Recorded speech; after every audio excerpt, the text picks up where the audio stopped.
I guess you can carry on then. Children's Moon. So can I just intervene for a quick second? please. I think it would be nice if we talked a little bit. First of all, I want to make a couple points. Judy and I are actually cut from the same cloth.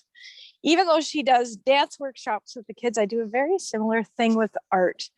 And just watching the kids go from, oh, what are we doing today? And then their faces light up when they realize they can actually do something, because I teach art in the schools. And it just gives, having dance and art and all that sort of thing really is vital. And I think that it's been cut out of the school systems and not seen as important when that actually is opposite. So I really think that it's important to continue with stuff like this. So I just wanted to make that point. And then how Judy and I met, we didn't say that.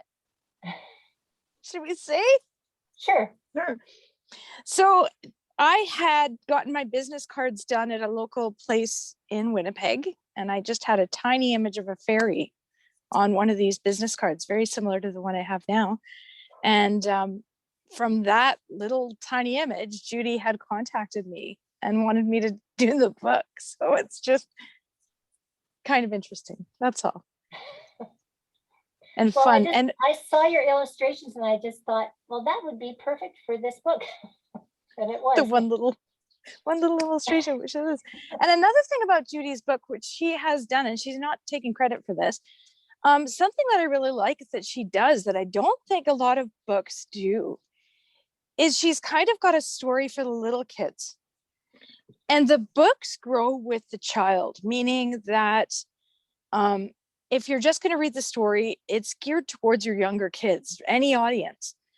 But at the back of both the dinosaur book and the Children's Moon book, you have your facts, your science facts, and also other fun facts to go with it, which I think makes the age span go right from little child, like even toddler on their parent's knee, right up to an older kid, 12 or 13 years old, because of all the facts. I just wanted to point that out. Right. But also, Sonia, with the illustrations, because any kid that is interested in art is going to be interested in the art in the book, like their art books, because of the illustrations.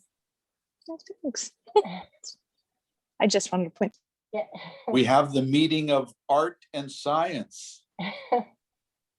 That's right. That's my 2 cents. Well, I personally, I just want to step in for a moment just to say I love the script in that the Dancing with Dinosaurs book. The script just opened up for so much creativeness in the pictures, like the bunny hop, and it was just fun to hear, just these words were just like, oh, just opens up so much creativity. So thank you for that. Thank you.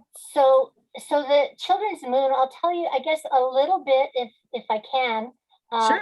about why, everybody's saying, oh, you're going to do another book, you're going to do another book. And I was thinking I probably could do like 5 other books that would go with the dinosaur book. But, I have to be in, like, there was so much there already from our musical and just with the music. So it was like, okay, well, the dinosaur book goes along with this music that we had done in the past. So it fit together that way. So I didn't really feel the need like to go out and do all those dinosaur books. I kept thinking about it, like maybe if some publisher had come to me and said, look, we'll publish them for you and we'll take care of it all, and then maybe I would have done that. But I just have to be inspired to do a project, because you have to put so much work into it, and it has to come from a place of inspiration for me. So I wrote this Children's Moon song, and I was in a workshop, and this all goes back to my artistic friends and the work that I've done in the school. Kathy Nosati and I were at a school, and now I just say, oh, it was 20 years ago, whether it was like 35 years ago or whatever. 20 years ago I was there.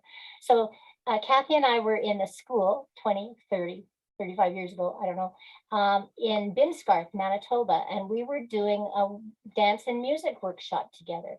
And one of our subjects was to do songs about the moon.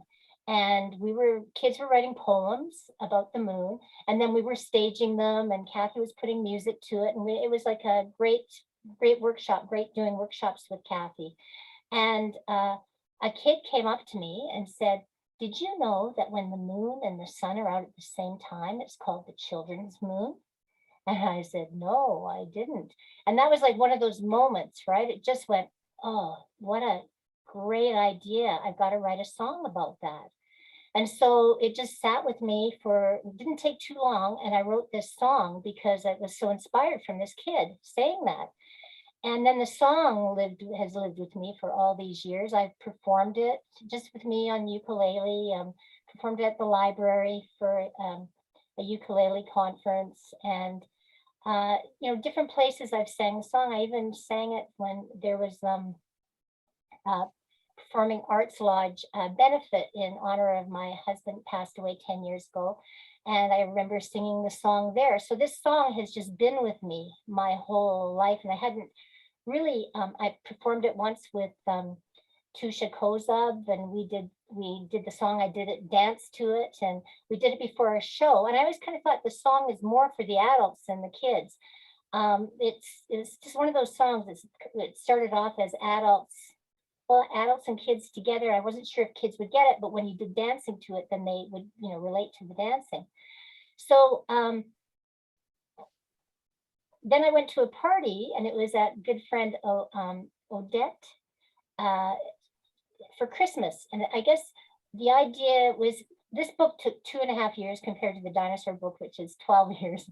And was at a party, and we were all singing songs. Fred Penner was singing songs. Ruben was playing music along with them. We were all singing Christmas carols, and it was just a lovely, lovely evening.